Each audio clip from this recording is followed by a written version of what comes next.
Shalom Uvracha à tous les amis. Aujourd'hui, nous allons parler de Parashat Yitro. Très intéressant de souligner le nom de la paracha.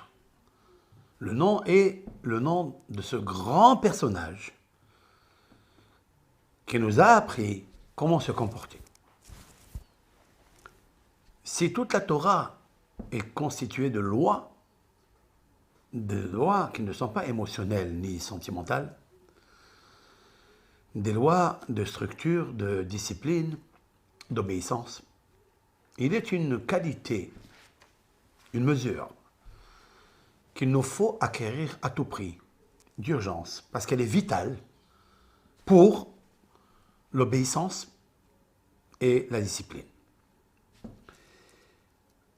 Je vais juste rapporter quelques récits des péricopes Shemot et de notre section ici à 2 reprises.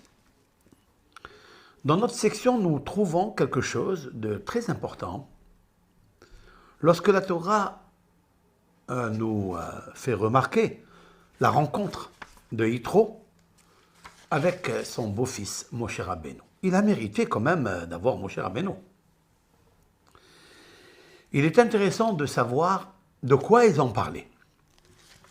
Et je vais vous lire le texte. Si vous avez un livre en même temps que moi, vous pouvez lire ce texte. Vayavo Yitro hoten Moshe ubana veishto el Moshe el Hamidbar.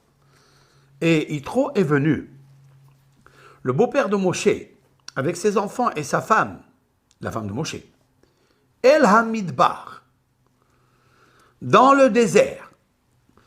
Asher hu hone sham, là où il campe, là où Moshe campe, Har ha-Elohim, la montagne de l'Éternel. Autrement dit que Yitro est arrivé à Har Horev. Har Horev, c'est la montagne du Sinaï. À quel moment Yitro est arrivé, d'après ce que j'entends? Il est arrivé pas quand ils sont sortis Ben Israël d'Égypte, pas quand ils ont traversé la mer Rouge, mais lorsque Moshe a accompli son devoir de messager, d'ambassadeur avec Dieu. L'Éternel, dans le buisson ardent, a dévoilé à Moshe le but de son dévoilement. Et il lui dit, lorsque vous sortirez d'Égypte, 50 jours après, il n'est pas marqué dans le texte 50 jours, mais il est marqué Ta'avdun, vous servirez, et à Elohim, le Dieu puissant, à la harazé, sur cette montagne. Autrement dit, que l'apparition de Moshe était à Har Sinaï. C'est la raison pour laquelle il lui montre le buisson. Et le buisson, c'est en fait le séné. Le séné est égal à Sinaï. Moshe Rabbeinu dira qu'il ira jusqu'à Har Sinaï, c'est-à-dire il reviendra à cet endroit, et c'est là où il y aura la révélation de Hashem Yitbarach ou Am Israël. Et depuis, cette montagne de Sinaï s'appelle Har ha-Elohim. Donc on va un petit peu décrire le schéma. Moshe Rabbeinu se marie avec Tzipora, la fille d'Yitro. Il fait une condition avec Yitro, plusieurs conditions d'après les Midrashim, et il jure à son beau-père Yitro, parce qu'il ne lui donne que cette occasion de le faire, s'il veut Tzipora, sa femme, Tzipora Eshet Moshe, la femme de Moshe. Et nos sages veulent dire, qu'est-ce que ça veut dire? Quel est le sens de Eshet Moshe? La réponse est Re'uya lo min ha-shamayim. Elle était apte pour lui comme âme sœur depuis Har Sinaï Shel Ma'ala, d'en haut. Moshe Rabbeinu donc va jurer à Yitro de ne plus bouger d'ici. La deuxième chose, c'est qu'il lui promet que le premier enfant, qui est Gershom, sera consacré à l'idolâtrie. Et le deuxième, il sera les Shem Shamaim. Le premier, c'est Gershom. Ça veut dire qu'il lui dit, tu vas faire le Girushim de Dieu, de ton Dieu à toi. Gershom vient du mot Girushim, ça veut dire répudier, divorce. Tu feras le divorce de ton Dieu unique et tu consacreras cet enfant, mon petit-fils, à l'idolâtrie, où il y a plusieurs déesses. Le feu est un dieu, l'eau est un dieu, la terre est un dieu, etc. Il est marqué dans la Torah, Vayoel, Moshe, Lachev et Aish, et Moshe a juré, a promis, avec un éder, de rester avec ce monsieur, avec Yitro. Très bien. Maintenant, Moshe, il fait paître donc il est berger. Ou Moshe haya ro'eh. Et Moshe était berger Etson. Yitro hotno, c'est-à-dire les troupeaux de son beau-père Yitro. Et il est arrivé à Har Elohim Horeva, à la montagne de Har Elohim Horeva. Horev, parce qu'elle était déserte, et elle s'appelle Har Elohim. Et là, Moshe, il consacre un moment bien sûr, de méditation, de réflexion, parce qu'il nous faut prendre des rendez-vous avec soi-même pour dévoiler qui nous sommes, quelles sont nos capacités, où sont nos inconvénients, où sont nos peurs, nos inquiétudes. Et il avait une grande inquiétude de savoir qu'est-ce qu'il arrive à ses frères qu'il a laissés en Égypte. Maintenant, Moshe Rabbeinu, Dieu lui dit, voici ce que tu vas faire. Tu vas aller me faire sortir le peuple d'Israël de là, toi et Aaron. Et il ne peut pas le faire parce qu'il a promis à Yitro. Et Yitro, il lui dit la chose suivante. Écoutez bien le texte, qu'est-ce qu'il nous dit ici, parce qu'il est très intéressant.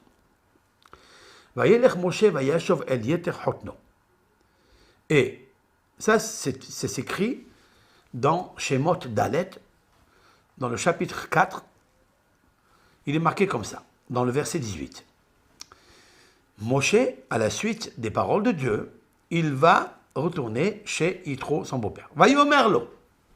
Et il lui dit à son beau-père, Elchana ve'ashuva elahai, asher bemitzrayim. Je vais aller maintenant, ou bien je vais aller, s'il te plaît, ve'ashuva, je vais retourner elahai, à mes frères, asher bemitzrayim, qui sont en Égypte. Ve'er'e ha'odam hayim. Je vais voir s'ils sont encore vivants. Point. Donc, cette discussion, elle peut normalement frustrer Yitro. Nous avons une condition ensemble. Vous m'avez juré, monsieur, de rester avec ma femme, avec ta femme. Ici à la maison, à Midian, qu'est-ce que vous êtes en train de me raconter? Mais Moshe lui dit la vérité. Il dit que Dieu l'envoie. Mais il parle de Dieu unique. Le Dieu unique. Mais le Dieu unique n'est pas connu chez Yitro. Regardez la réaction de Yitro. Il lui dit d'abord, ça c'est mes frères. Est-ce qu'ils sont vivants encore? La réponse, est-ce que ça veut dire qu'ils sont vivants? Est-ce qu'ils servent encore l'Éternel? Est-ce que leur esprit est connecté avec Dieu? Est-ce qu'ils prient à l'Éternel? Ou bien, ils sont tellement engloutis, noyés dans les mœurs égyptiennes, qui sont des mœurs exécrables, abominables aux yeux d'Hachem. Vous connaissez que l'homosexualité et lesbienne sont à l'origine. L'Égypte est à l'origine. On le sait très bien Donc il a peur, Moshe Rabbeinu, en fait, ils sont morts. Comment on tue l'esprit en donnant la vie à la chair? Alors, Yomer Yitro, les Moshe. Et Yitro, il dit à Moshe, l'air les shalom, va en paix. Fin de citation. Nous avons vu que Yitro n'a pas réfléchi une seconde. Il a agi par la foi de Moshe Rabbeinu. Et là, Yitro a fait quelque chose de grandiose. Je vais répéter les mots. Vayomer Yitro les Moshe. Et Yitro a dit à Moshe, l'air les shalom. Va en paix. Je vois de là que Yitro est amoureux de la paix. Que Yitro a une base de midot tovot, trait de caractère tellement puissant, et en fait, il en a deux. Il a ce qu'on appelle l'amour de la paix et l'amour d'autrui. Pourquoi je dis cela? Puisque Moshe Rabbeinu, il lui dit, c'est la première fois qu'il lui parle après 40 ans de siège chez Yitro, Ve'ashuva el ahai asher Misraïm, je vais retourner chez mes frères qui sont en Égypte, mes frères. Moshe Rabbeinu, le peuple d'Israël, c'est de sa famille, ils sont de ses frères, ils sont son sang, il les aime, il les respecte. Je vais voir s'ils sont vivants. Ces deux mots qui sont ahai, c'est-à-dire la fraternité, et la vie, c'est-à-dire la conjugaison de la fraternité pour la vie des béné Israël, Odam Haïm, est-ce qu'ils sont encore vivants? La conjugaison de ces deux qualités exceptionnelles gagne le résultat du shalom. Et c'est ça qu'il dit Yitro, Vayomer Yitro les Moshe, l'ech les shalom.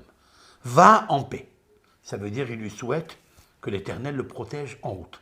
Car il faut savoir que lorsque vous vous séparez de quelqu'un qui voyage, il faut lui dire l'ech les shalom. Allez-y en paix. Car il y a une grande différence entre l'ech les shalom ou l'ech be shalom. Nos sages interdisent de dire à un voyageur qui vous quitte pour partir en voyage, de lui dire l'ech be shalom. C'est ce qui s'est passé avec Avshalom, qu'on lui a dit l'ech be shalom, halach venitla. Il est allé et il a été pendu.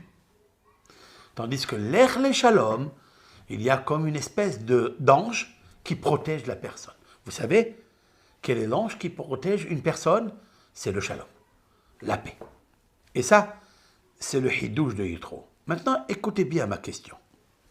Cette question, elle m'a été posée par un disciple de notre communauté. Je reprends le verset tout au début. Vayelech Moshe, vayashov el yeter hotno. Et Moshe est allé et il est revenu chez Yeter hotno. Autrement dit, que son beau-père s'appelait Yeter. Yeter, il en avait 7 prénoms, dit Rashi. Rashi nous dit qu'il en avait 7 prénoms, c'est ce que j'ai dit, il avait 7 prénoms, il avait 7 filles, et il s'appelait Jéthro. J'ai trop de prénoms et j'ai trop de filles. Donc, a priori, il y a une grosse question. S'il s'appelle Yeter, pourquoi dans la paracha on l'a appelé Yitro? Nos sages disent pourquoi on l'a appelé Yitro. Parce qu'il a ajouté un vav grâce à l'institution qu'il a provoquée dans le peuple d'Israël. Lorsque dans la section ici de Yitro, nous trouvons que Moshe Rabbeinu était en train de juger le peuple depuis le matin jusqu'au soir, et lui tout seul, alors Yitro n'a pas supporté cela. Voilà, je vais vous lire le texte. Le lendemain, après, ils ont fait une grosse fête. Après le lendemain du don de la Torah, c'est marqué dans le texte. Moshe Rabbeinu, il a reçu la Torah, et maintenant, le lendemain du don de la Torah, il se met à juger le peuple. Vaya'amod ha'am, et le peuple se tenait debout, al Moshe, sur Moshe. Ça veut dire que le peuple est une charge, car un dirigeant spirituel, le peuple, il est au-dessus de lui, parce qu'il est une charge sur lui. Et il doit considérer que le peuple est sur lui. C'est une vraie charge. C'est ce qui est marqué, Vaya'amod ha'am al Moshe. Pas l'ifne Moshe. Il n'est pas marqué que le peuple s'est tenu debout devant Moshe, mais au-dessus de Moshe. Min ha'boker ad ha'arev. Depuis le matin jusqu'au soir. Vayachot el Moshe et kol asher hu oseh la'am. Et le beau-père de Moshe voit ce qu'il fait au peuple. Vayomer ma davar hazeh asher ata oseh la'am. Qu'est-ce que tu es en train de faire au peuple? Madoua ata yoshev levadecha. Pourquoi tu sièges dans le tribunal tout seul? Vechol ha'am nitzav alecha. Et le peuple se dresse debout sur toi. Ça veut dire que il attend que tu le juges, et donc s'il attend, donc il y a ici une compression sur toi. C'est pour ça qu'il lui dit nitzav alecha. Il est au-dessus de toi. Ça veut dire quand on sait qu'il y a un juge, quand il sait qu'il y a plusieurs protagonistes qui attendent d'être jugés et par lui, il y a un stress à l'intérieur. Il y a un stress que je n'ai pas fini le jugement que je suis en train de, dans le présent, en train de pratiquer. Il y a un deuxième, et un troisième, et un quatrième. Il y a un lahatz à l'intérieur de toi. Et il ne supporte pas une chose pareille. Et depuis le matin jusqu'au soir. Alors il lui dit, Moshe, voilà. Vayomer Moshe lehotno. Moshe dit à son beau-père, Ki yavo elay ha'am lidrosh Elohim, parce que le peuple vient pour que je leur explique les lois de Dieu. Lorsqu'ils ont un protagoniste, lorsqu'ils ont un jugement indifférent, alors je juge entre un homme et son camarade. Ve'oda'ati et chukei Elohim ve'et torotav. Je leur montre ce que Dieu m'a montré. Moshe, il apprend quelque chose à l'autre, c'est qu'il nous faut toujours dire ce que Dieu dit. C'est important. Il faut s'habituer à la parole de Hachem, à ses jugements, et les dire. Comme si vous pensez comme Dieu. Et si on pensait comme Dieu, ça veut dire que lorsqu'on étudie le texte d'Elohim, eh bien, on commence à parler comme lui. C'est ça qu'il dit, Moshe Rabbeinu. Vayomer chotel Moshe elav. Il dit, je suis d'accord avec toi. Lo tov hadavar asher ata oseh. Ce que tu racontes, c'est bien, mais c'est pas bon ce que tu fais. Lo tov hadavar. Ça m'a rappelé quelque chose dans la Bible, lorsqu'on parle du couple. Et Dieu va créer la femme pour aider l'homme. Il est marqué le même terme, le même langage, le même verbe. Lo tov heyot ha'adam levado. Ça n'est pas bon qu'un homme il reste tout seul. Je vais lui faire une aide pour lui. Et il pense comme Dieu au sujet du couple. Il pense aussi au sujet des juges. Il dit, ça n'est pas bon ce que toi tu fais. Tu viens de me répondre que tu es seul, en train de juger le peuple, du matin jusqu'au soir, tu n'as pas d'aide. Il faut léguer les pouvoirs. Alors il lui dit, si tu restes seul, c'est ce qui est marqué là-bas, l'otov, c'est pas bon. Nabol tibol ata, gam amazeh asher imecha, ki kaved mimecha davar, lo tuchal asohu levadecha. Il lui dit, tu vas te fatiguer, hein? C'est ce qu'il lui dit ici, tibol, kitargumo. Ça veut dire, tu vas tomber. Tu vas flétrir. Tu vas tomber. Même si tu as la puissance mentale, même si tu as l'énergie, même si tu aimes cela, même si tu es resté 40 jours et 40 nuits dans le Har Sinaï pour manger la Torah, mais pour la distribuer et faire la lumière entre un couple, ou bien entre un couple d'associés, ou entre un couple tout court, tu vas te fatiguer parce qu'il n'y en a pas un, il y a des milliers. Lo tuchal aso levadecha. Ata shema bekoli. Il dit maintenant, tu vas écouter mon conseil. Ya'asra. Vihi Elohim imach. Et Dieu, il sera avec toi. Heye atala'am mula Elohim ve'eveta ata et devarim ela Elohim. Il dit, regarde, le peuple va venir vers toi, toi tu dois leur enseigner les lois de Dieu. Toi tu enseignes les lois dogmatiques, les statuts, les commandements. Tu leur montreras le chemin à prendre. Tu leur montreras le chemin à prendre. Ça n'est pas dit tu leur montreras le chemin à apprendre. Non, ça, il est dit tu leur montreras le chemin yelchouba, de façon à ce que eux, de eux-mêmes, ils puissent marcher dans l'action de la foi, dans l'action des jugements. Et l'action qu'ils devront faire. Il ne faut pas seulement penser la parole. Il faut penser faire la parole. Alors, votre pensée devient une action. Il dit maintenant, je te conseille, et toi, Moshe, sachant que tu connais ce qu'il y a à l'intérieur de l'homme, ça veut dire que tu es un vrai scanner. Et le Zohar HaKadosh, il nous parle beaucoup de cela. Tehezé. Et toi, tu vas voir. Mikol Ha'am, parmi tout ce peuple, Anshe Haïl, des héros, Yir'e Elokim, des hommes craignant Dieu, Anshe Emet, des gens de vérité, Son'e Batsa, qui détestent le présent. Il y a une grande différence qui déteste le présent. C'est-à-dire, tout cela, ce sont des qualités qui montrent la présence de Dieu, mais qui détestent les présents corrupteurs. Vesamta alehem sare alafim, sare meot, sare ramishim, sare asarot. Tu mettras des chefs de 1000, 100, 50 et 10.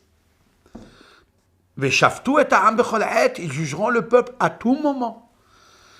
Ve'aya kol hadavar hagadol, et ce sera lorsqu'il y aura une difficulté d'un jugement, eh bien ils s'approcheront à toi.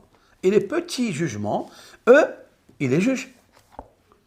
Im hadavar azeta assez, si cette chose-là tu fais, pas seulement tu écoutes. Un bon conseil que Yitro veut donner, c'est pas un conseil pour écouter seulement et jouir de la réflexion. Il faille que ce soit un conseil qui amène à l'action. Et si cet conseil-là, tu fais. Vetzivera Elohim, l'Éternel te donnera ve'achol ta'amod, tu pourras tenir. Vegam kol ha'am hazeh al mekomo yavo beshalom. Et ainsi toi, tu garderas ta force. Et ainsi le peuple n'attendra pas du matin jusqu'au soir, puisque tu as légué tes pouvoirs à des chefs de 1000, de 100, et de 50, et de 10. Et Moshe Rabbeinu, il est dit à son propos dans le verset 24, Vayishma Moshe Kol Hotno. Et Moshe a entendu la voix et le conseil de son beau-père, Vayahas, et il a fait Kol Asher Amar. Kol Asher Amar. Kol, c'est tout. Vous savez combien de fois il y a le mot tout dans la Bible? Des milliers de fois. Des milliers de fois. Et quand on dit tout, cela veut dire sans exception. Tout.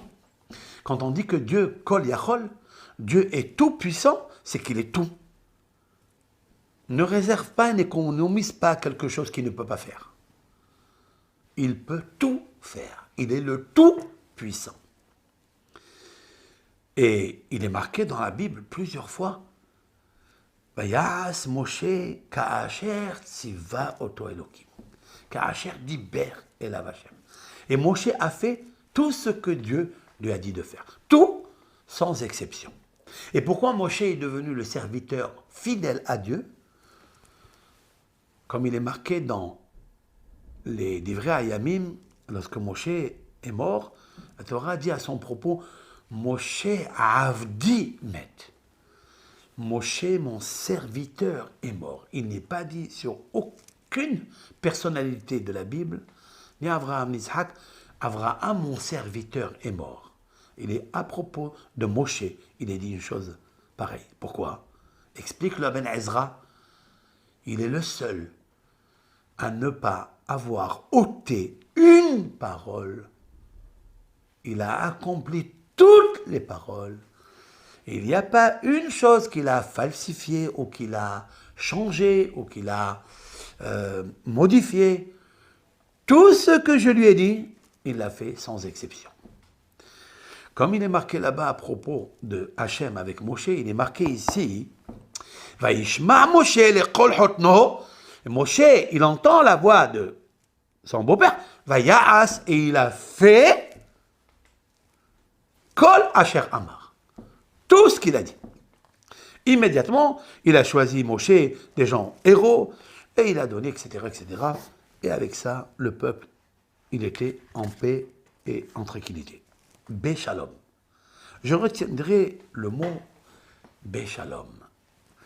C'est-à-dire que Yitro était l'homme qui a conseillé à Moshe comment juger le peuple. Parce que, en fait, quel est l'intérêt d'un jugement? C'est de mettre la lumière et la paix dans les cœurs des protagonistes. Lorsque la Torah nous a été donnée, cette Torah vient faire la paix, le shalom, entre le corps et l'esprit. S'il y a des conflits dans les communautés, s'il y a des conflits dans les familles, dans les couples, c'est parce qu'il y a d'abord et avant tout le conflit entre le corps, qui est la chair, ce qu'elle demande, avec son diable qui la gouverne, son Yetzirah, et l'esprit, et la Neshama, et la Torah qui la gouverne. Si on essaye de mettre la paix entre nous, nous avons fait le jugement entre les deux protagonistes. Il n'y a plus de conflit. Yitro a amené un conseil lumineux en action. Et Moshe Rabbeinu a compris. Il est marqué « Vaishma Moshe ». Et Moshe a écouté. Non, non, non, non, non. Ça n'est pas écouté ici. Forcément, on écoute par les oreilles.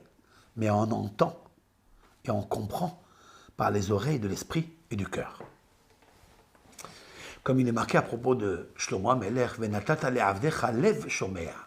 Il dit à Dieu, tu donneras à ton serviteur, Shlomo dit à Hachem, un cœur qui écoute, qui entend, qui comprend. Ça n'est pas les oreilles. Vaishma Moshe le'kol hotno. Et Moshe a compris, a saisi le conseil fabuleux, lumineux de son beau-père. Vaya'as kol asher amar. Ma question est très puissante. D'où a su Moshe Rabbeinu que le conseil de Yitro allait marcher?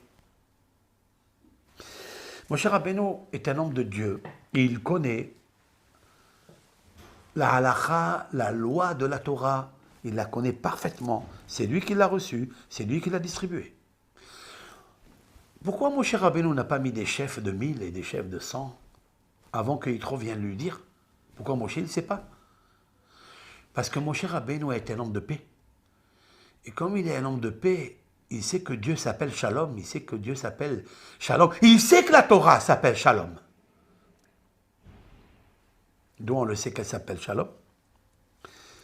Adonai Oz le'amo yiten. Un verset. La Torah c'est marqué Adonai Oz le'amo yiten. L'Éternel, tout-puissant, donne la Torah à son peuple. La Torah qui est puissante. Adonai yevarech et amo bashalom.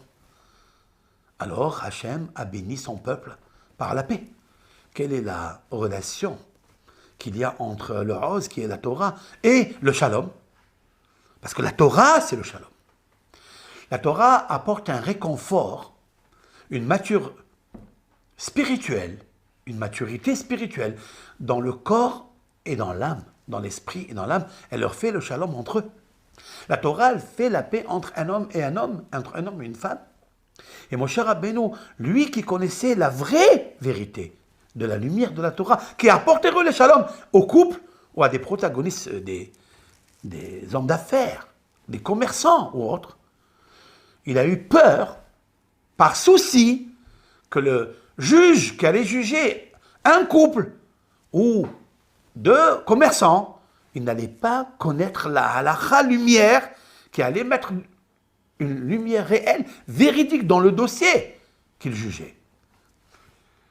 Alors, si c'est ainsi, la question elle est encore plus forte.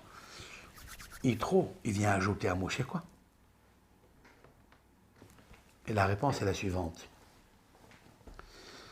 C'est que Yitro a voulu créer ce qu'on appelle une haboura, à savoir un groupe qui travaille ensemble, un ministère. Lorsqu'on travaille ensemble, lorsqu'il y a 10 personnes qui travaillent pour le même but, ça réussit. Ça réussit énormément. Mais lorsqu'une personne travaille solo, eh bien, elle peut être le plus extraordinaire, gigantesque, un monument en savoir, en connaissance, mais il a l'âge de ses artères. Et à un certain moment, il va s'affaiblir. Il va faire, il va aider. Mais à force, il dira, j'en peux plus. Je suis usé, je suis fatigué. C'est la raison pour laquelle il a devancé quelque chose à Moshe. Et il lui a dit, écoute-moi bien. Dans le verset, je reviens au verset 19. Ata Shema Bekoli Asra. Maintenant, Shema, comprends ma voix. Et Asra, je te conseille. Veillez Elohim Imach. Et Dieu sera avec toi. Si tu écoutes mon conseil, il est tellement bon que Dieu sera avec toi. Tu ne vas pas te séparer de lui.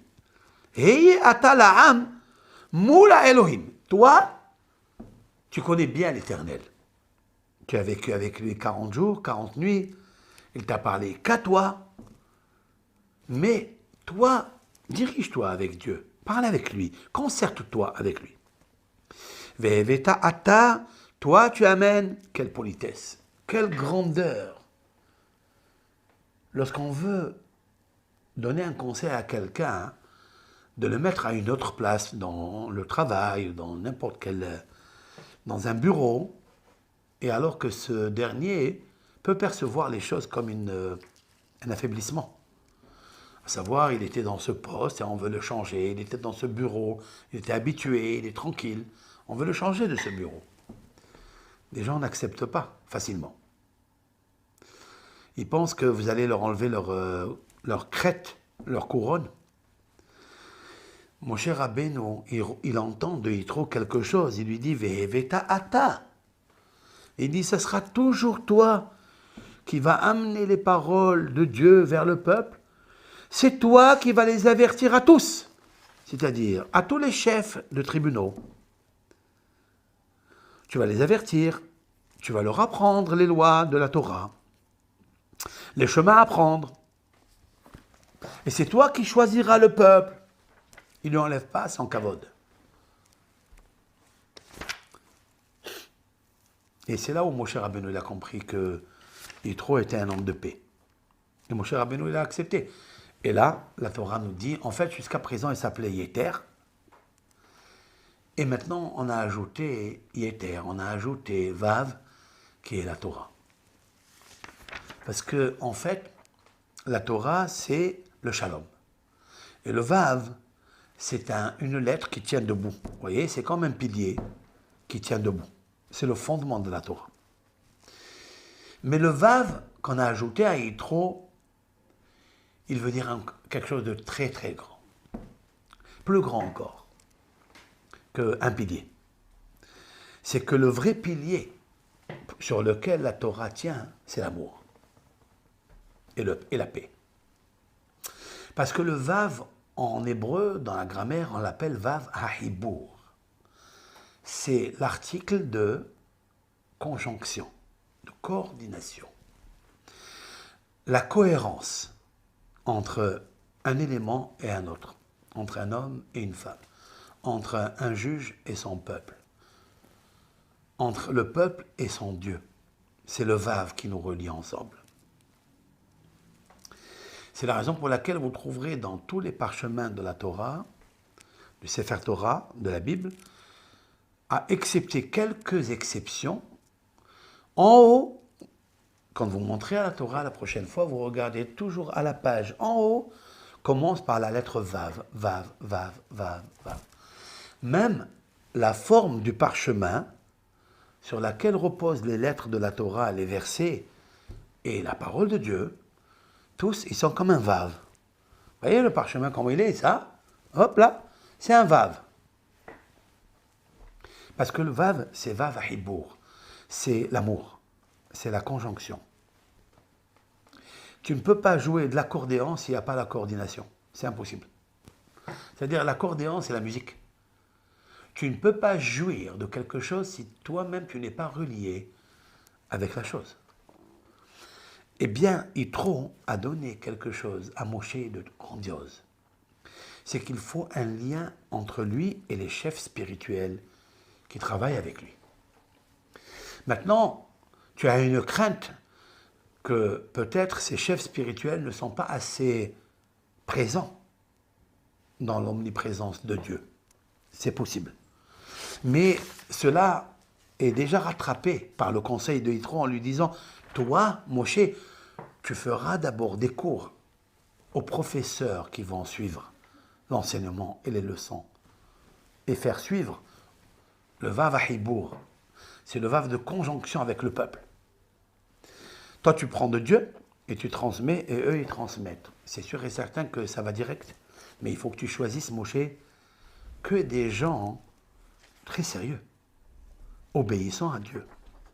Et il lui dit, Anshe Haïl, Anshe Emet, Son Ebatsa. Il lui donne ici des titres très puissants. Ça veut dire des gens qui ne sont pas corrompus, des gens qui n'aiment pas l'argent, qui ne vont pas voler l'argent aux autres, qui ne vont pas être des prédicateurs qui cherchent toujours à apprendre le maaser, et apprendre ça, apprendre ça, apprendre ça, apprendre ça. Ça doit être des gens qui sont son et batsa, qui détestent le présent corrupteur. Et ça, il faut des gens émettent, comme toi, mon cher. Parce que la Torah est Torah émette. À quel moment un juge peut apporter la paix entre deux protagonistes qui presque, ils ont la haine au point de se tuer s'il n'y avait pas la Torah? Si vous êtes un juge de vérité. Mais il faut la réalité, et ce n'est pas toujours la vérité. Donc, j'ai besoin d'un homme réel dans l'action, c'est Moshe. Toi, tu vas recevoir de la source de la réalité, de Dieu, l'éthique, tu vas transmettre au béni Israël. Maintenant, tu vas leur enseigner, mais ça ne suffit pas. Maintenant, il faut un scanner pour savoir et sonder les cœurs de ces juges. Bon, c'est bien de choisir des gens tellement de haute qualité, un chez Emes, son Ebatsa, il est Elohim. La crainte de Dieu, personne ne peut la sonder, sauf que Dieu peut le faire. Donc Moshe n'était pas supposé, ni trop, à savoir qu'est-ce qui bout dans la marmite d'un juge. Est-ce qu'au très fond de son âme, il a la boulimie de l'argent? Ça, personne ne le sait. La Hirat Shamaïm ne se lit pas dans le visage, ni par les actes. Elle est tellement spirituelle qu'il va connaître cette âme. Mais il lui dit quelque chose, Yitro, et c'est là où est toute la puissance de Yitro. Toi, tu vas voir. Et la question est de savoir. Si on traduit, tu vas voir, ça veut dire avec tes yeux, qui est l'homme qui a le plus grand scanner pour identifier une maladie, la jalousie, l'amour de l'argent, ou l'amour des présents corrupteurs, des pots de vin. Qui peut le savoir, ça? Et c'est la raison pour laquelle Rabbi Shimon Bar Yochai fait de ça ce qu'on appelle la Chokhmat HaPartsouf, c'est-à-dire la sagesse du visage. Oui, oui, oui, il est des hommes, comme Moshe, que quand il regarde le visage d'un homme, parce que le visage s'appelle Pnim, Panim. Panim, c'est le visage. mais il est dit au pluriel panim. Panim, c'est c'est un visage. Panim, c'est les visages. Ça veut dire que l'on peut voir dans une forme de visage qui est singulier plusieurs visages. Autrement dit que par les traits de caractère, par les traits de visage, on peut connaître qu'est-ce qu'il y a dans le pnim, qui veut dire cette fois-ci l'intériorité, pas les intestins, les muscles, le foie, la rate, les poumons. Non. Cela, c'est des poumons de chair. Même un scanner machine peut le connaître. Mais connaître les poumons du cœur spirituel, connaître le cœur de l'âme spirituelle, ça, il faut Hokmat Partsuf, à savoir le scanner du visage spirituel. Il faut connaître l'âme. C'est ce qu'il dit trop. Il dit, je te connais, mon cher. D'où tu me connais? Tu viens de vivre avec moi en Midian. Et à Midian, tu ne m'as pas vu. Que quelques fois tu m'as vu. Et donc, il me faut savoir que à Midian, Yitro a vu Moshe Rabbeinu en train de s'isoler, en train de méditer. Il le voit avec son berger, avec ses bergers, avec ses troupeaux. Et Moshe Rabbeinu médite et approfondit des choses que personne ne sait. Yitro, il sait tout cela.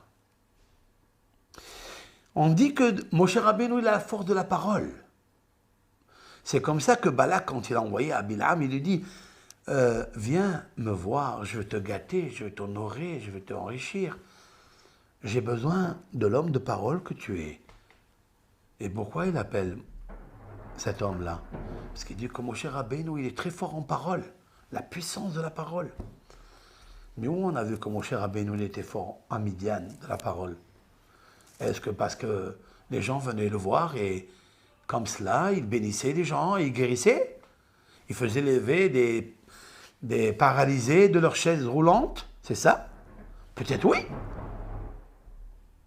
Mais plus que ça. C'est ce que Moshe sortait de sa bouche.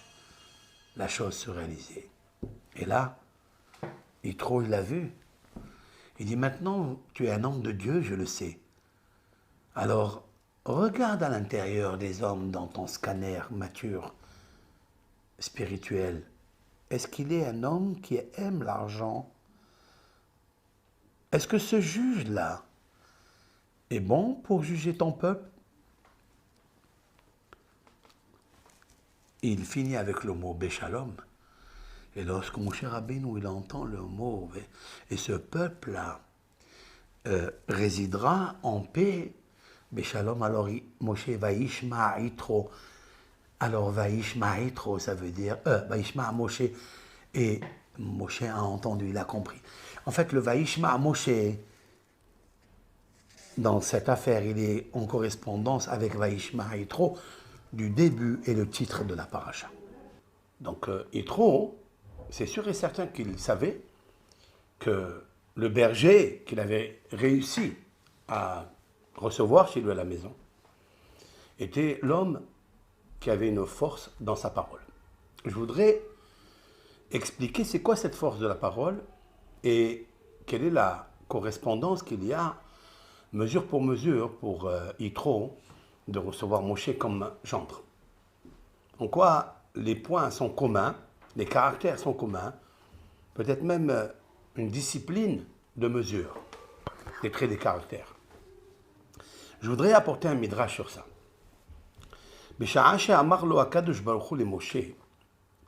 À l'heure où l'Éternel a dit à Moshe, va, je vais t'envoyer comme ambassadeur chez le Pharaon. Amarlo Moshe, Moshe lui a dit, Ribon ha'olamim, maître des mondes.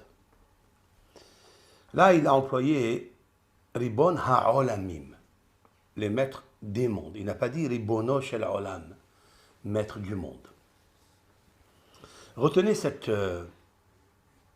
interrogation pourquoi le texte a souligné Ribon Ha'olamim, le maître des mondes. Il nous faut toujours joindre le monde d'en haut avec le monde d'en bas. Alors, quand il y a cette symétrie, il y a cette synergie et il y a de l'énergie. Eni Yachol, maître des mondes, je ne peux pas. Mi pene shekibelani Yitro, car Yitro m'a reçu quand il avait fui. Rappelons-nous l'histoire, lorsque le pharaon cherchait à tuer Moshe Rabbeinu, parce qu'il avait appris qu'il avait éliminé par la parole l'Égyptien qui avait frappé l'Hébreu. Yitro m'a reçu chez lui à la maison. Il m'a ouvert sa porte. Va'ani imo keben. Écoutez bien ce que Moshe Rabbeinu, il dit à Akadosh Baruch Hu. Moi, je suis chez lui à la maison comme un fils. Comme un fils. Pas comme un invité, pas comme un gendre, mais comme un fils. Très intéressant cela. Umi shehu poteach pitcho lahavero. Nos sages affirment que toute personne qui ouvre une porte d'hospitalité à son camarade, il le rentre chez lui à la maison, il lui donne à manger, nafsho hayav lo. Son âme, il lui doit. Vous écoutez? Son âme, il lui doit. Nous avons trouvé plusieurs exemples. Par exemple, Eliyahu Hanavi, lorsqu'il est allé voir la Sophite, cette femme-là, qui était veuve, et qu'elle a reçue, elle lui a donné un morceau de pain, un peu de miel. Et nous avons appris après que le texte plus tard dit que le fils de cette veuve est mort. Eliyahu, immédiatement, il s'est mis à prier à Akadosh Baruch Hu pour faire l'impossible, pour le faire ressusciter. C'est marqué là-bas, Hagam ala almana asher ani mitgorer ima hare'ota lehamit et bena. Eliyahu Hanavi, il change complètement d'homme, de l'intérieur et de l'extérieur. Il dit à Akadosh Baruch Hu, Akadosh Baruch Hu, c'est lui qui décide des épreuves qu'il doit amener à toute personne. Pour la veuve, c'est une épreuve tragique. Elle n'a pas de mari, elle n'a qu'un seul fils. Et comment faire? Eliyahu Hanavi s'adresse à Dieu dans ces termes. Aussi la veuve, chez qui j'habite, Areaota, tu as fait du mal, la Hamit et Bena, de tuer son fils. Pour cela, Eliyahu Hanavi lui aussi va être puni. Mais il ose être comme celui qui est son maître, Moshe Rabbeinu. Lorsqu'il voyait que les bénis Israël travaillaient et que le pharaon a endurci le travail, Moshe Rabbeinu, il s'est un petit peu insurgé devant Hachem. Il lui a dit, La mahareota la amazé. Pourquoi tu fais du mal à ce peuple? On voit l'expression chez l'élève Eliyahu Hanavi, qui est un des plus grands prophètes de l'histoire juive, ou du monde d'ailleurs. Hagam, ala almana shen ani mitgorer, même chez cette femme-là où j'habite, hareota lehamit et bena, tu as fait du mal pour tuer son fils. Autrement dit que Eliyahu Hanavi s'est mis en danger. Eliyahu Hanavi, il s'est mis en danger. Et oui, on apprend de là qu'une femme, un homme, une maison, une famille qui vous a reçu à la maison, que vous n'avez rien du tout, ils ont fait grandir, votre âme, vous lui devez. D'où on le sait d'Eliyahu Hanavi, qui se met en danger parce que Dieu peut retirer l'âme d'Eliyahu Hanavi de parler de la sorte. Qu'est-ce qui est marqué par la suite? Vayishma Adonai bekol Eliyahu, et l'Éternel a compris la prière d'Eliyahu, Vatashov nefesh hayaled, et l'âme de l'enfant est revenue à lui. Voilà donc la première preuve que Moshe Rabbeinu, il dit à Akadosh Baruch Hu, Ribona Olamim, maître des mondes, toi tu connais toutes les générations, tu connais tout ce qui est avant et tout ce qui est après, tu sais très bien que je ne pourrai pas aller sortir le peuple d'Israël, même si je suis le seul ambassadeur. Même que tu aies choisi l'Éternel, que je sois le seul ambassadeur, parce que Dieu lui dit, si toi tu ne les sauves pas, aucun autre homme a le mérite de les sauver. Il était très aimé, Moshe Rabbeinu, par Dieu. Il était même très impressionné par Moshe Rabbeinu. Et donc, Moshe Rabbeinu n'est pas impressionné. Il n'a pas la pression de savoir que ses frères sont en train de souffrir dans le durcissement des travaux forcés que le Pharaon a ajouté sur eux, a chargé sur eux. Pourquoi? Parce que pour l'instant, il vit un présent. Et le présent est chargé d'une reconnaissance à celui qui a reçu Moshe Rabbeinu lorsqu'il fuyait. Et donc, il lui a donné la vie. Et il l'a reçu même comme un fils. Moshe Rabbeinu de se battre avec Dieu, de lui dire, je ne pourrai pas. Et la preuve, elle est de Eliyahu Hanavi qui va se battre, littéralement parlant, avec Dieu.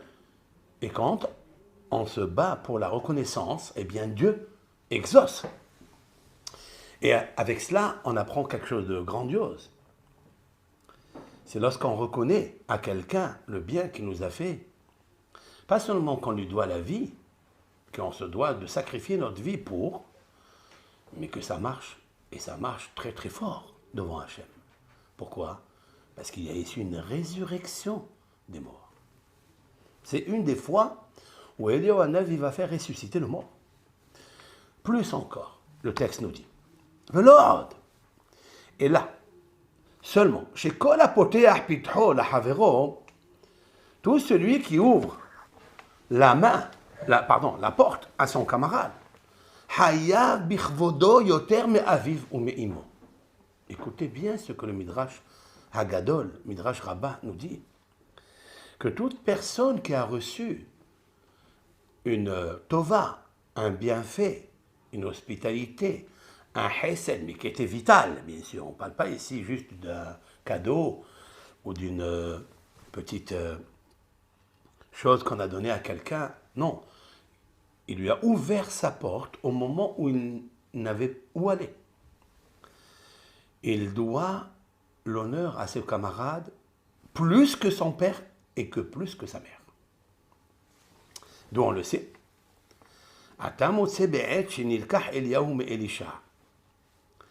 Lorsque nous trouvons cela, lorsque Eliyahu Hanavi est monté donc dans le carrosse céleste, si l'on peut dire ainsi, et donc Elisha Hanavi a perdu un maître.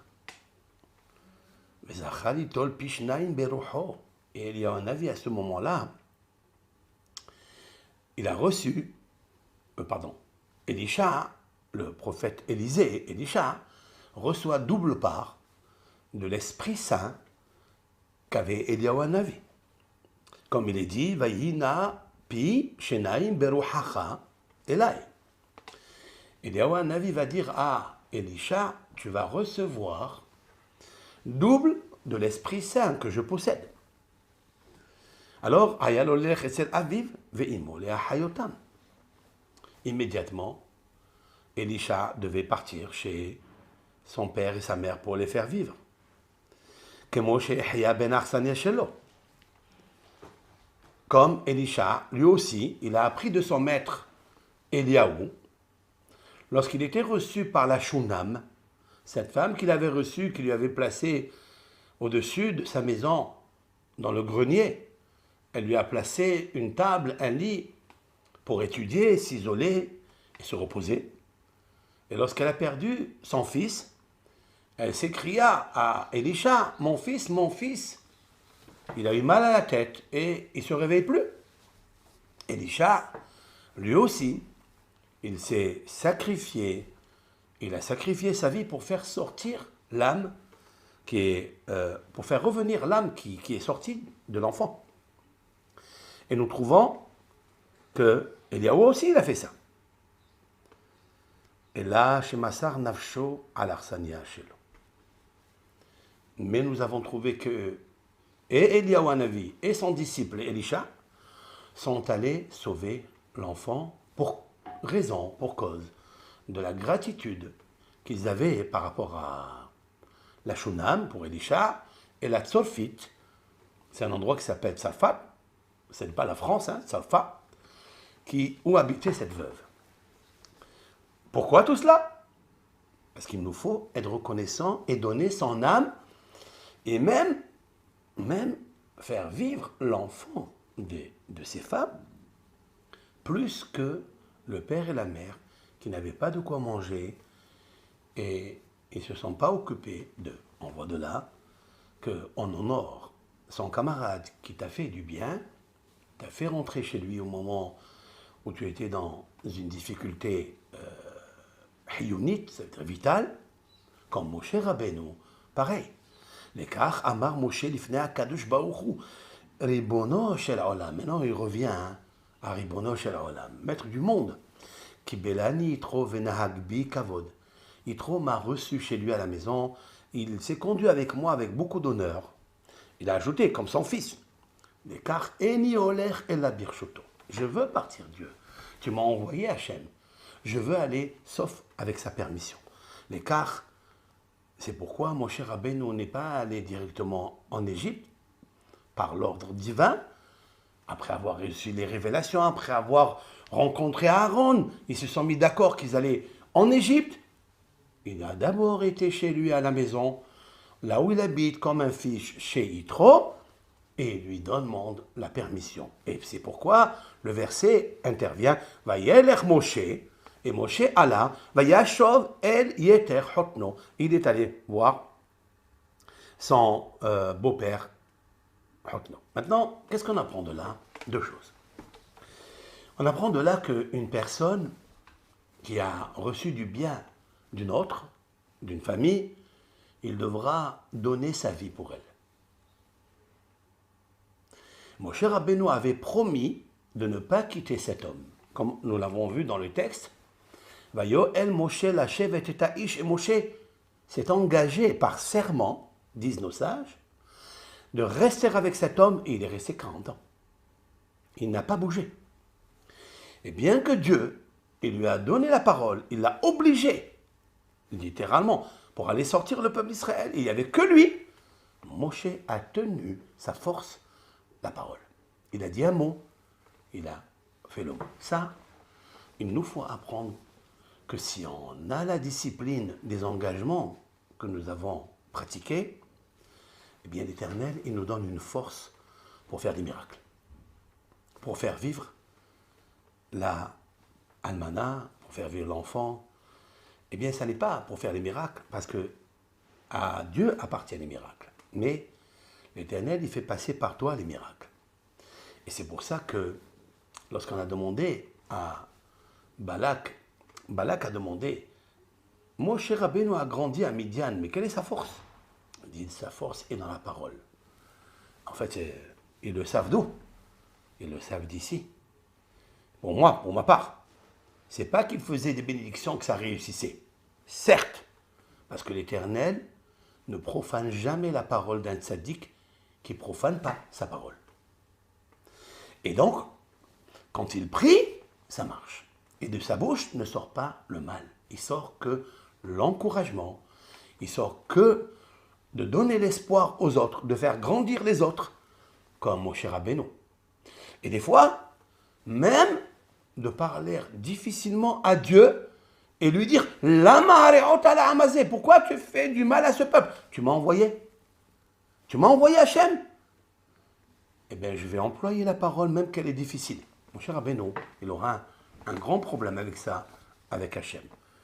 Mesure pour mesure, un jour, parce qu'il a dit une parole à l'égard d'Hachem, il a donc ôté la discipline à l'égard d'Hachem par sa bouche, cette bouche-là va un jour le faire tomber. Et pour cela, il restera dans le désert, dans le Yarden. Il sera enterré à Arnevo, face au Jourdain. Lorsqu'un jour il dira « Shim'una Hamorim » Écoutez les rebelles. Lorsqu'ils lui ont demandé de l'eau, il devait prendre la patience. Il devait les honorer. Dieu lui dit, prends le bâton et parle au rocher. Moshe Rabbeinu, il prend le bâton, il frappe le rocher au lieu de parler au rocher.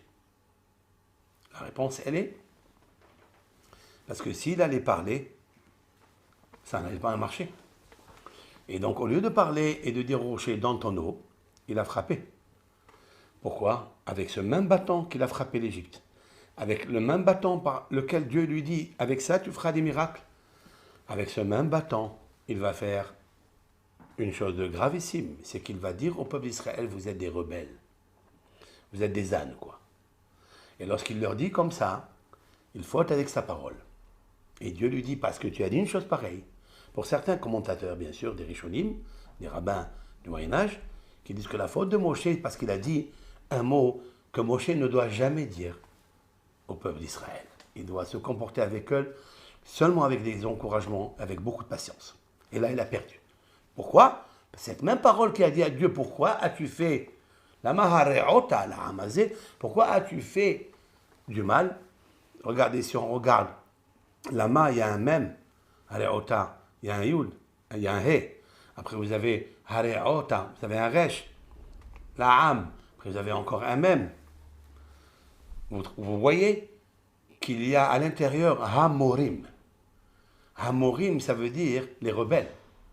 Parce que toi, tu t'es rebellé devant Hachem, alors tu vas sortir de ta bouche le rebelle. Donc sa force, elle est dans la bouche. Ça veut dire que Dieu, il va prendre chaque fois sa parole qui est très puissante, que ça soit dans le bien, elle réussit parce que il retient sa parole. Et il accomplit tout ce qu'il dit. Et c'est ça, en fait, la force de la bouche, la puissance de la bouche, qu'il nous faut beaucoup travailler. Maintenant, mon cher Rabbeinu, il va parler avec Akadosh Baruch Hu PLP. Il parlera avec Dieu bouche à bouche. Ça veut dire chose que personne ne pourra. Parce que cette bouche-là, elle était très puissante. Maintenant, ce caractère que mon cher Rabbeinu a, nous le trouvons chez Yitro. Lorsque mon cher Rabbeinu vient le voir et il lui dit, écoute, Yitro, je devrais quitter pour aller voir mes frères comment ils vont. Alors, Adam Haïm, est-ce qu'ils sont vivants? Alors, Yitro n'hésite pas une seconde pour lui dire, Lech les shalom, va en paix. Et c'est ça qui est extraordinaire. C'est que Yitro, pour cela, il va mériter beaucoup de choses. Il n'a pas hésité un instant de lui dire, va en paix. Regardez ce que dit le Midrash. Le fils de Rabbi Hiya Gadol nous dit, au moment où Moshe est allé prendre conseil de sa femme et de ses enfants pour aller en Égypte, Amar lo yitro le Moshe le'echanatam molichotam. Il dit, où tu amènes ma fille avec mes petits-enfants? Amar lo Moshe le Mitzrayim. Moshe lui dit en Égypte. Et Amar lo yitro otam shehem b'Mitzrayim mevakshim latzet ve'ata molich otam lesha. Il lui dit, je ne comprends pas Moshe. Tous tes frères qui sont esclaves en Égypte cherchent par tous les moyens de sortir de là-bas. Et toi, tu veux faire entrer d'autres personnes en Égypte? Amar lo le Moshe, il a dit à Moshe, le maharehem atidim latzet ve'la'amod al har Sinaï. Il dit, non, je sais par Dieu que demain, ça veut dire sous peu, ils vont sortir de là et ils vont se tenir debout ici, Hara Elohim. Et l'Éternel va leur dire, je suis l'Éternel, votre Dieu. Ubanai lo ishme'u kemohem. Amarlo lech le shalom, vetikanes le shalom. Quand il a entendu ça, Yitro lui dit, écoute, va en paix et reviens en paix. Mais il lui dit, reviens aussi. Aucun instant, Yitro n'a hésité à refuser à Moshe Rabbeinu de partir, mais au contraire, il le bénit.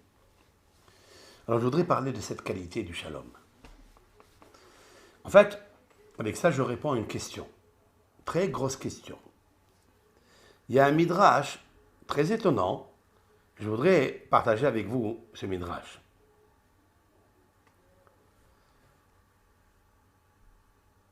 Ici, il est marqué dans la paracha Vaishma Yitro Kohen Midian.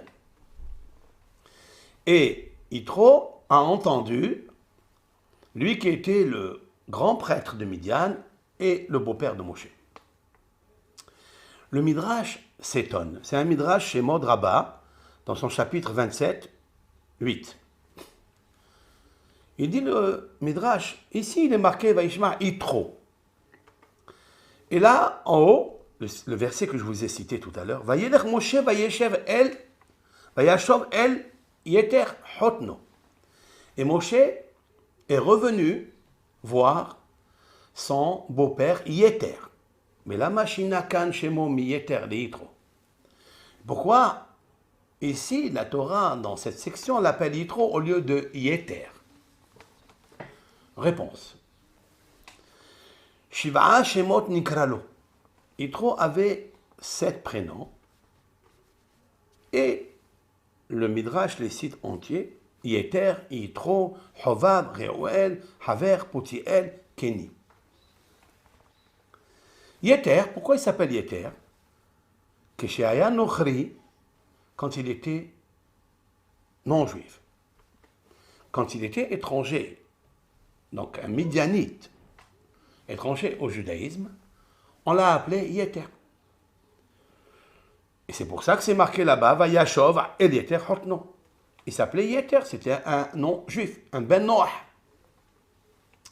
Orchenis Gayer, et lorsqu'il s'est converti au judaïsme, Osif Lo Hot Ahat Lishmo. L'Éternel lui a ajouté une lettre qui lui appartient dans le tétragramme Yud Ke Vav. Dieu il a pris le Vav qui lui appartient et il l'a mis à Yitro. Keshem She'asa Kadosh Baruch Hu Avraham. Yitro, on le compare à Avraham. Avraham, il s'appelait avant Avram, et Dieu lui a ajouté une lettre qui est le He de son nom. Il lui a ajouté à Avram, donc il s'est appelé Avraham. La même chose, Dieu a pris la lettre Vav du tétragramme, c'est-à-dire de la charité, de la bonté, et il lui a mis à Yitro. Pourquoi? Parce qu'il s'est converti au judaïsme au point où il va recevoir, d'après certains commentateurs, il va recevoir la Torah. Et pour la Torah, il a tellement aimé la Torah qu'on l'appellera Hovav. C'est quoi Hovav? Haviv, bien-aimé. Pourquoi on l'appelle bien-aimé à lui et pas à un autre? Parce que le Midrash dit, c'est le seul dans l'histoire qui sera et qui aura, qu'il était le plus grand amoureux de la Torah. Il n'y aura pas un autre converti comme l'a été Yitro, le beau-père de Moshe Rabbeinu. Alors maintenant, c'est vrai, le Midrash, donc, il a réparé la question. Pourquoi Yeter dans la paracha de Shemot et dans la paracha Yitro? Yitro, nous avons répondu. Mais j'ai une grosse question sur ce Midrash. Dans le même verset plus haut, il est marqué Moshe Rabbeinu est revenu voir Yeter Hotno.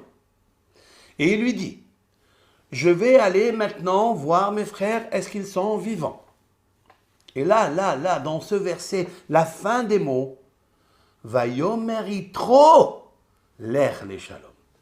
Il est marqué, Yitro lui dit, l'Ech le Shalom. Et c'est la question.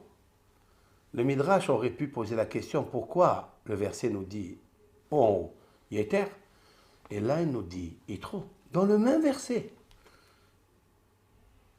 Il ne s'est pas appelé Yitro ici, dans cette péricope.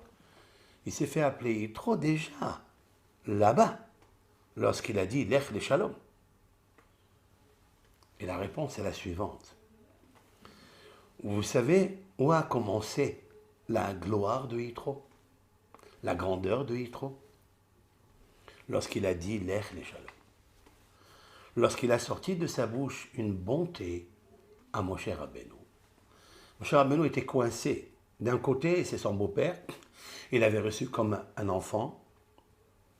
Et toute personne qui a reçu des cadeaux lorsqu'il était dans la gêne totale, il devra sacrifier son âme pour lui. Il devra l'honorer plus que son père et sa mère. Mais d'un autre côté, il y a Kadosh Baruch Hu. Il doit avoir la paix intérieure avec Dieu. Il ne peut pas faire autrement. Et là, qui le soulage, Moshe Rabbeinu? C'est Yitro. C'est pourquoi, maintenant, avant de se convertir, je dirais, bien avant de se convertir, je dirais même que la cause principale, la première vitalité qui l'a entraîné à se convertir au judaïsme et de venir recevoir la Torah, c'est ici, lorsqu'il a dit à Moshe Rabbeinu, Lech leshalom, va en paix. Et de là, on voit quelque chose d'extraordinaire, que la Torah n'est donnée, la Torah ne s'absorbe, ne s'intègre. La Torah ne s'imprime que celui qui recherche la paix. Je vais vous lire quelques textes. Qu'est-ce que c'est le shalom? Dans la maison, dans chaque maison, il doit avoir le shalom bayit, la paix de la maison. Comment on obtient ça? Nos sages, avec différentes stratégies, feuilles de route, ils nous ont appris que le shalom, on l'obtient par exemple le vendredi soir par des bougies. Nos sages disent que Nerot Shel Shabbat, les bougies de Shabbat, Marbin Shalom, ils augmentent la paix. Une femme qui se prépare le vendredi et elle a en tête d'allumer des bougies de Shabbat pour éclairer la maison, mais cette maison reçoit la paix. Alors j'arrête là. J'ai vu, vous avez observé et vous connaissez que les statistiques ne donnent pas une chose pareille. Il y a beaucoup de familles dont les femmes, maîtresses de maison, préparent un très bon Shabbat. Des bons plats pour honorer Dieu. C'est une mitzvah positive d'honorer, de préparer le vendredi, d'honorer des bons plats pour la table de Hachem. Elles allument leurs bougies, mais il y a toujours des guerres, des disputes, il y a des conflits à table, des cris à table. D'où ça vient? Nos sages disent que celui qui allume les bougies de Shabbat, il multiplie la paix. Où est cette paix? Plusieurs raisons à cela. Mais nous n'allons pas donner toutes les raisons, vous les connaissez déjà. Il nous faut d'abord la paix intérieure. En fait, la paix se trouve dans le dimanche, dans le lundi, dans le mardi, dans le mercredi, dans le jeudi et dans le vendredi, c'est-à-dire vous. Là où vous marchez, c'est vous qui marchez soit avec la paix, soit avec le conflit. Autrement dit que, avant d'allumer une bougie physique la veille de Shabbat, il faut éclairer la bougie spirituelle, l'Esprit Saint qu'il y a en nous. Est-ce que cet Esprit Saint est allumé? Est-ce qu'il est éclairé? Est-ce qu'il t'éclaire dans tes gestes dans la semaine? Est-ce que tu es en relation avec l'éclairage de Dieu et lui? Car il est dit dans les Proverbes, et j'aime ça, Ner Adonai Nishmat Adam. Je répète, Ner Adonai, ça veut dire la bougie de Dieu, Nishmat Adam est l'âme de l'homme. Adam, c'est l'homme. Ça n'est pas monsieur, madame. C'est l'homme. Adam, c'est le couple. Ner Hashem, Nishmat Adam. L'âme du couple, elle se trouve dans le Adam, dans la ressemblance, dans le domé. Adam vient du mot Adama, la terre, certes. Ça, c'est le corps. Mais à l'intérieur de lui, il a une bougie de Dieu qui est son âme, qui, elle, ressemble à son Créateur. C'est celle-là qu'il nous faut encourager. C'est celle-là qu'il nous faut allumer. C'est celle-là qu'il nous faut préserver. Et ne pas l'éteindre avec du gasoil qui va faire l'extinction de cette âme. Le gasoil, c'est synonyme à tout le pétrole qui enfume et qui donne une mauvaise odeur désagréable. C'est tous les péchés que l'âme n'aime pas. Tous les péchés que nous propose la chair, celles qui viennent de la Adama. Nous avons aussi une âme qu'il nous faut d'abord savoir qu'elle est chez nous, la rehausser. C'est de cette âme-là que tu parles tous les matins. C'est cette âme-là qui remercie Dieu. Modéani lefanecha melech chai vekayam. Je remercie l'Éternel, Dieu vivant. Si toi tu es vivant, c'est parce qu'il y a un Dieu qui est vivant. Mais il faut qu'il soit en toi. C'est la suite. Le matin, Elokai, mon créateur, mon Dieu, Neshama shenatata bi, l'âme que tu as déposée en moi. Ata berata, c'est toi qui l'as formée. Ata yesarta, c'est toi qui l'as créé. Ata nefahta bi, toi qui l'as insufflé en moi, umshamera bekirbi, et tu la conserves en mon sein. Donc elle est en toi. Celle-là, il faut la rehausser. Il faille lui donner le shalom baït entre le corps et l'âme. Si dans la semaine tu la rehausses, tu l'encourages en faisant des bonnes actions, parce que tu l'attaches à son créateur, alors elle se conserve en toi.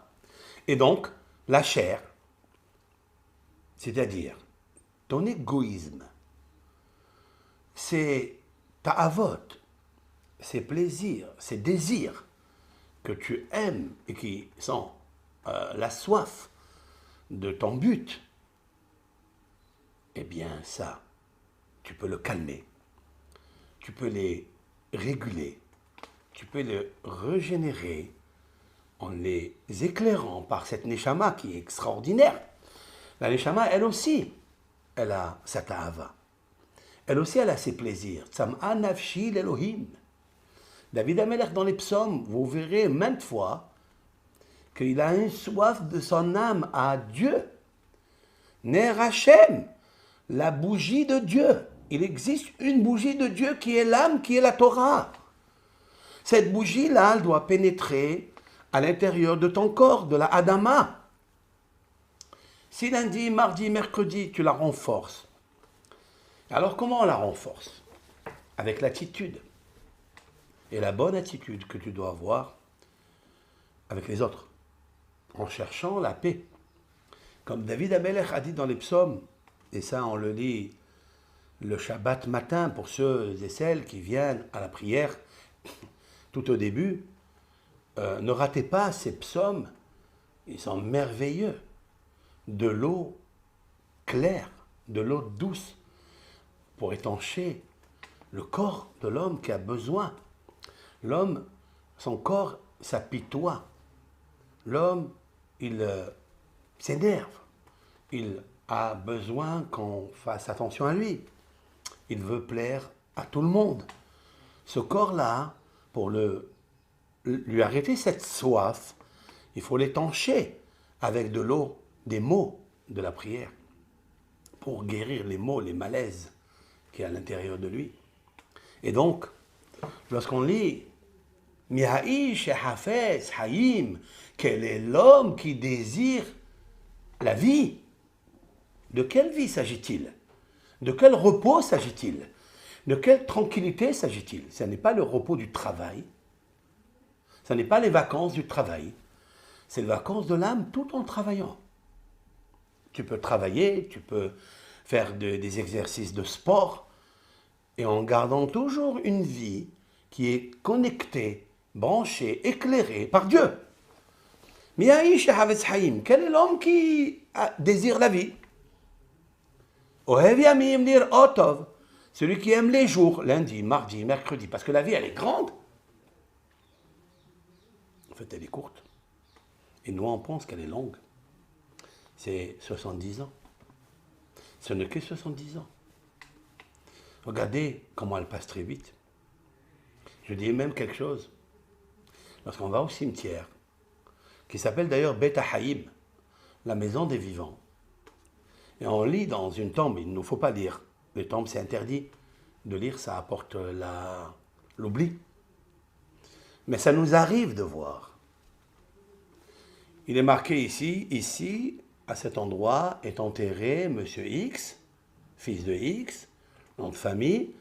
Il y a marqué la naissance, il est né quand, un petit tiré et l'année du décès. C'est-à-dire que ce qui rejoint, ce qui relie la naissance de cet homme-là et la fin de cet homme-là, c'est juste un petit tiré. Juste un tout petit tiré. Est-ce que notre vie résulte à un petit tiré? Comment on va s'en tirer lorsqu'on va être devant Dieu? Pour cela, il nous faut retirer toutes les mauvaises influences, les mauvaises choses qui nous rendent désagréables, qui nous rendent tristes dans notre vie, qui nous rendent celui qui se rappelle toujours du passé, du passé et du passé, celui qui fait vieillir nos pensées au passé, jamais rajeunir au futur, parce qu'il n'y a pas la lumière de Hachem. Eh bien, c'est pas grave. Si on a perdu 30 ans, on peut les éclairer, ces 30 années, avec les 30 années d'un bon futur, avec, je dirais, un bon but. Si on a un bon but dans le futur, et si on vous demande qu'est-ce que vous faites toute la journée, vous dites, ben, je suis occupé. Dites-moi exactement, écrivez-moi sur un bout de papier les occupations que vous avez. Vous verrez que vous ne pouvez pas écrire, vous ne pouvez rien marquer dans cette feuille blanche. Parce qu'en fait, on est occupé à rien. On est occupé à tourner sur place et jamais en place sûre. Et donc, alors de quoi tu es occupé? Il nous faut être occupé seulement d'un futur meilleur, de se bonifier en se modifiant, et en se bonifiant pour devenir meilleur. Mais il nous faut Hafetz Haïm. Il nous faut quel est l'homme qui désire la vie, pas qu'il a tourné dans la vie et la vie a tourné en lui. Si tu ne prends pas le dessus sur tes pensées, ils prendront un dessus sur toi. Quand je dis sur toi et les pensées, ce sont deux choses différentes. C'est le Haïm, c'est Haïch, c'est un homme important. Celui qui veut les jours, qui aime les jours de sa vie, eh bien il doit s'en tirer et ne pas les retirer pour qu'à la fin de sa vie, il y a un petit tiré entre le début de sa vie, la naissance, et la fin de sa vie, la mort. Il faut immédiatement le faire. Je vous encourage, parce que Dieu nous renouvelle nos forces comme renouvelle les forces de l'aigle. C'est marqué. L'Éternel, il dit même au prophète qui a 60 ans, 70 ans, il lui dit, Dieu renouvelle ta jeunesse. Je renouvelle ma jeunesse? Oui, mais comment je renouvelle? L'homme, il lui est impossible de savoir, de croire même, que oui, il peut passer de l'homme vieux qu'il est, des pensées vieilles du passé, qui marchent avec lui toute sa vie. Quand il se lève, quand il se couche, quand il va au travail, quand il mange, quand il boit, il est tout le temps en train de se plaindre, de s'apitoyer sur son sort. Mais renouvelle ta vie, encourage ta vie, et de l'espoir. Et Dieu, il dit au prophète, renouvelle, renouvelle ta jeunesse. Comment je vais renouveler ma jeunesse? Il faut un S, il faut un miracle. Oui, comme les aigles. Le phénix renaît de ses cendres, même qu'il est très vieux, c'est un vieillard. Bien, il renaît de ses cendres. Ça n'est pas une légende, c'est une réalité, une vérité. Parce que, disent nos sages, c'est marqué dans le Midrash et dans le Zohar, que l'Éternel a béni le phénix parce qu'il n'a pas consommé le fruit interdit du bien et du mal. Et aussi dans la Teva de Noah, dans l'arche de Noé, c'est le seul qui n'a pas tracassé Noé pour lui donner à manger. Il attendait son tour, le dernier. Et celui qui attend le dernier et qui offusque pas, qui n'offense pas, qui ne traque pas le bienfaiteur de Noé, de Noah, bien il reçoit la bracha de longue vie, de tarder dans la vie. Si tu te tardes et tu ne réagis pas dans l'exercice de la faim, quand tu as faim, et tu te calmes, tu prends patience, tu dis mon tour arrivera, eh bien la mort n'arrivera jamais. Eh bien parce que tu vas recevoir la bracha de Noah, il l'a béni, était inversé dans Job, dans Yov, avec tous les misères qu'il a eues, avec le raccourcissement de sa vie, tracassé par les souffrances et les épreuves qui grandissent l'homme. Il a reçu une maturité spirituelle, longévité spirituelle, et il a dit à Dieu, Uchol yamim tout court, arbe, je veux allonger la vie, ma vie comme le hol. C'est quoi le hol? C'est pas le sable. Hol, c'est aussi le sable. Mais hol, ici, c'est un oiseau, aigle, qui s'appelle le phénix. Je voudrais, l'Éternel, augmenter ma vie, allonger ma vie, comme le phénix, comme cet aigle. Vous voyez la réaction d'un homme qui est patiente. Il veut faire rejaunir sa vie. Mais comment? C'est un homme accablé. C'est un homme fracassé. C'est un homme qui a perdu 10 enfants, qui a perdu toute sa richesse. Donc il devient un homme malade, vieillard, dans ses pensées. Malade dans ses pensées. Maintenant, comment aller et régénérer, renaître une jeunesse vivace? Oui, c'est possible. Change tes pensées. Dis que je suis meilleur. Dis que je suis bien. Cherche la paix. Ben tout cela, ça se prépare dans la semaine.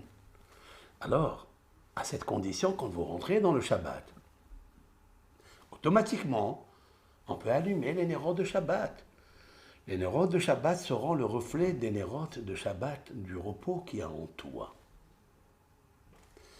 Et à ces conditions-là, parlez moins, pensez moins dans la semaine. Et louez Dieu plus. Je terminerai. Lorsqu'un homme poursuit le shalom, c'est là où David Ameller nous dit, la longévité, l'amour des jours, l'amour de la vie dépend Ohev Shalom, Verodef Shalom. Bakeh Shalom, Verodfeu. Cherche la paix. Comment on devient bon? En cherchant la paix. Comment on se convertit au judaïsme? Comment on excelle dans le judaïsme? L'air, les shalom. La parole de Yitro. C'est celle qui a dit à Moshe Rabbeinu, je te ferai plaisir, Moshe. Va. Il ne lui a pas dit que je vais aller en Égypte, sortir mes frères. Il ne lui a pas dit cela. Il lui a juste dit, je vais aller mes frères en Égypte. Et je vais voir s'ils sont vivants. Ah, il entend cela maintenant. Yitro, il entend, et il dit, il s'appelait Yeter. Mais il a ajouté une longévité en lui. Une lettre de Dieu, Vav, Vaishma Yitro, il lui a dit l'air les shalom. Et la Torah, là-bas, elle dit Vayomer Yitro, l'air les shalom. Le fait qu'il a bien entendu, qu'il voulait la vie, alors il a reçu la vie. Recevoir la vie, c'est quoi? C'est la Torah qui s'appelle Torah Haïm. Et j'appuie les Rishonim, les rabbins du Moyen-Âge qui ont dit que Yitro a bien assisté au don de la Torah. C'est incroyable. Le don de la Torah, c'est la vie.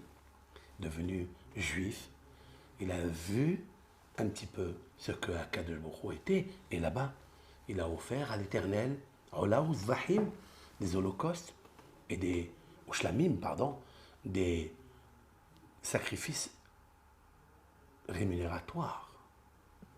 En remerciant Dieu, il a sorti de sa bouche Baruch Adonai Asher Itzil Etrem Miyad Paro Miyad Mizraim. Merci l'Éternel. La Torah va témoigner dans cette section que Yitro, il dira merci l'Éternel. Merci l'Éternel. Nos sages disent, il n'y a pas eu un homme au monde qui a dit merci l'Éternel. avant que vienne Yitro. Ça veut dire qu'il a reçu maintenant le Vav. À quel moment il a reçu la lettre Vav du nom du Tétragramme qui est Baruch, Mekor Abracha, la source de bénédiction, qui est Hachem, Yudke Vavke, maintenant, quand il a dit Baruch Amonai. Lorsque quelqu'un remercie Dieu, lorsque quelqu'un est un homme de paix, il peut allumer la bougie qui est à l'intérieur de Dieu, et Dieu s'amplifie en lui. Lorsque Dieu s'amplifie en lui, Dieu s'appelle Shalom.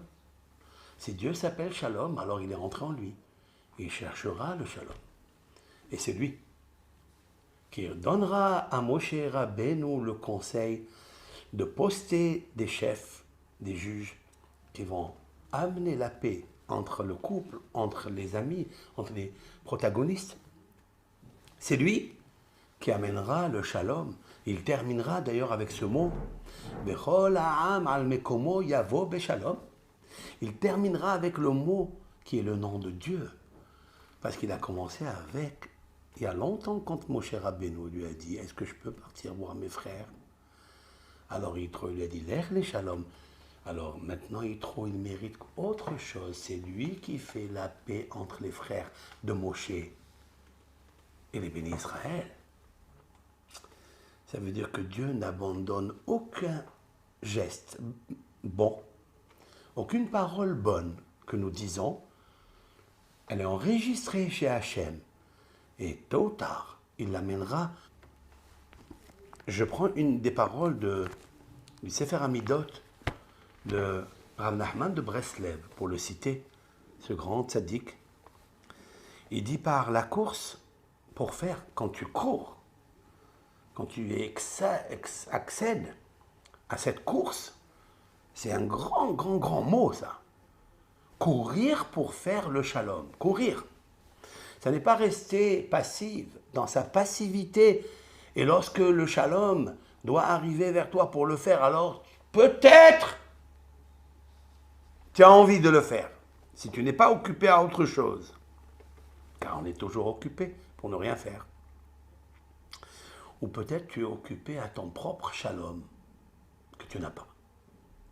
Le shalom intérieur, le repos intérieur entre la bougie et le corps. Entre l'âme et le corps. Mais il dit le Rav, allez des redifat shalom. Lorsque tu as acquis, lorsque tu as atteint ce niveau de Baké Shalom Verot Feu, que je viens de dire de David Ameller, Zochin le kavod ba'olam hazeh ou l'haïm ba'olam haba. On mérite des honneurs dans ce monde et on mérite la vie éternelle dans notre monde. Quelle est la preuve qu'il a? La réponse est née dans notre paracha. C'est que Yitro, c'est un homme de paix. C'est un homme qui dit à Moshe, l'ech le shalom. C'est un homme qui dit à Moshe, faisant la paix entre le peuple et les juges, et toi. Maintenant, plus que ça, c'est que Moshe Rabbeinu, lorsqu'Yitro lui envoie une lettre, d'après certains commentateurs du Midrash, il lui envoie une lettre ou lui envoie un ambassadeur pour lui dire que j'arrive. Là où Moshe a reçu la Torah, il veut recevoir lui aussi la Torah. Et il est marqué que Moshe Rabbeinu, il s'est dit, qu'est-ce que je fais? Est-ce que moi, le roi d'Israël, je sors à sa rencontre? Alors Dieu lui dit, sors à sa rencontre, parce que c'est un homme de paix. Et Moshe Rabbeinu, de sortir devant Yitro, à la rencontre de Yitro. Qu'est-ce que je vois de là? Que celui qui t'a reçu à la maison, et celui avec lequel tu étais engagé toute ta vie de rester avec lui, donc Yitro, qui t'a reçu comme un enfant, comme son fils, tu lui dois l'honneur plus que ton père et ta mère. Et plus que ça, tu dois me laisser moi Hachem et aller à sa rencontre. Et mon cher Rabbeinu est allé rencontrer Yitro. Lorsque Yitro a vu que mon cher Rabbeinu venu à sa rencontre, Il s'est dit merci Hachem. Un jour, c'est lui qui était enorgueilli de ma présence à Midian lorsqu'il était chez moi, car il était grand prêtre. Et maintenant, c'est moi qui m'enorgueillis et je reçois le kavod dans ce monde d'être le beau-père du chef spirituel d'Israël, pas seulement du chef spirituel, du grand prophète, le plus grand de ceux d'Israël. Ça, c'est important. Qu'est-ce que j'apprends de là? Qu'il me faut courir pour le shalom, qu'il me faut avoir d'abord la paix en moi. C'est ce qui est marqué, Bakesh Shalom Verotfeu. Alors on aurait pu dire que Bakesh Shalom, c'est par rapport aux autres. Cherche toujours la paix et cours faire la paix quand tu vois qu'il y a des histoires entre l'un et l'autre, entre un couple. Cours. Tout s'adresse à de toi à autrui. Mais on pourrait peut-être sectionner, ou sélectionner plutôt, que Bakesh Shalom, c'est avec toi, et Rotfeu, avec les autres. Autrement dit, qu'à quel moment on peut atterrir, on peut atteindre le niveau de courir vers la paix, il faut habituer ses pieds et son âme à être un homme de paix. D'abord, cherche en toi. Bakesh, c'est cherche. En fait, ne cherche pas s'il y a à faire la paix chez les autres. Cherche d'abord s'il y a chez toi la paix. Allume d'abord ta bougie, ton âme. Respecte-la. Respecte cette âme que Dieu t'a donnée. Si nous respections l'âme que Dieu a donnée en nous, alors on peut supposer aller courir vers la paix. Il y a une personne qui m'a dit, j'honore mon père et ma mère. Ok, c'est magnifique, c'est grandiose. Tu auras la longévité pour ça. Alors on parlait par rapport à un beau-père, que lui, il n'était pas tellement à l'aise chez lui à la maison. Sa belle-mère aussi n'est pas à l'aise à la maison, ils ont des histoires. Je lui ai dit la première des choses, c'est que le Shulchan Aruch, la Torah, tu ne peux pas sans Dieu. Tu peux être grand avec Dieu et rien sans Dieu. Tu vas écouter ce que dit le Shulchan Aruch. Il dit dans l'honneur des parents, il y a une halakha, une loi qui dit honore ton beau-père et ta belle-mère comme tu honores tes parents. Ça, il faut que tu me dises comment tu vas affronter. Il faut que tu affrontes, il ne faut pas fuir. Parce que, en fait, si tu as la qualité, et tu avais la qualité de tes parents s'ils sont encore vivants, ou ils sont plus de ce monde, peut-être que quand tu étais avec tes parents, tu leur faisais honneur.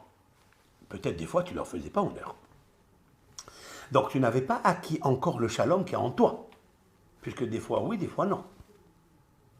Donc, si tu n'avais pas la perfection de la qualité de shalom, de la paix, tu ne peux pas l'avoir avec tes beaux-parents. Mais si tu l'as, elle est en toi, tu la cherches, et tu la préserves, tu la conserves, tu es obligé de ne pas frustrer cette qualité de shalom qui est en toi. Parce que le seul qui souffrira, c'est qui? C'est toi, c'est personne d'autre. Pourquoi on est angoissé? Pourquoi on est stressé? Parce que dans le subconscient, dans notre conscience, on sait qu'on fait mal. Tu prends ce mal, tu vis avec, et tu penses au mal. Il se développe, il s'amplifie, et tu as mal. Tu habites un mal passé, et ça se passe mal. Et donc, tu devras corriger le shalom qui est en toi. Et lorsque tu as corrigé, tu vas respecter. Le Shulchan Aruch ne dit pas des halakhot d'émotion. Il se peut que l'honneur que tu pratiques avec tes parents, ou avec ton grand frère, ou avec ton maître, ou avec les autres surtout, il n'est que émotionnel, il n'est pas disciplinaire. Il n'est pas sous le joug de l'obéissance de Dieu. Et donc, tu devras faire attention à ça. Et donc, par là même, cette personne, je lui ai dit, et Shabbat, Est-ce que tu le respectes, Shabbat? Est-ce que tu l'honores? Il m'a dit non. Et je lui ai dit, qu'est-ce que tu fais? Il m'a dit, non, je ne prends pas la voiture, mais je prends mon chien ou ma chienne. Je fais un peu de gymnastique et je cours avec.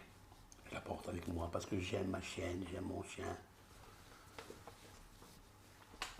Alors je lui ai dit, et ton âme, tu l'aimes pas? Ton âme, c'est une partie de...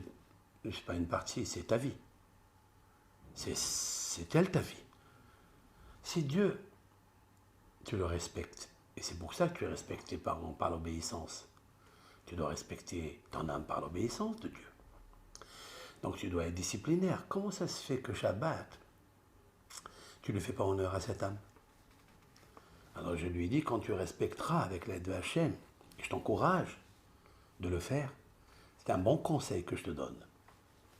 Si tu respectes l'âme qui est en toi, qui s'appelle l'honneur, car l'âme s'appelle Kavod, avec Raf, Vet, Vav, Dalet, Kavod plein avec un Vav. Si tu respectes ce Kavod-là, et Kavod, il s'appelle Hachem, Melo Kohares Kevodo, l'Éternel, il remplit le monde, comme il te remplit à toi ton âme, bah, c'est elle qui voit, c'est elle qui écoute, c'est elle qui mange, c'est elle qui s'accouple, c'est elle tout.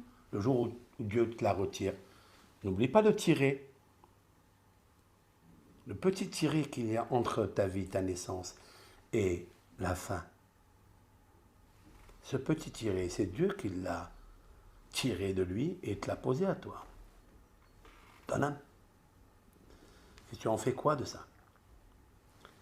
Et si tu respectes, tu l'honores à cette âme qui s'appelle l'honneur, et Dieu qui s'appelle l'honneur, tu respecteras et aussi tes beaux-parents.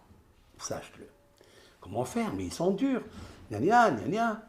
Ok, ils sont durs. Mais toi, tu es plus dur encore.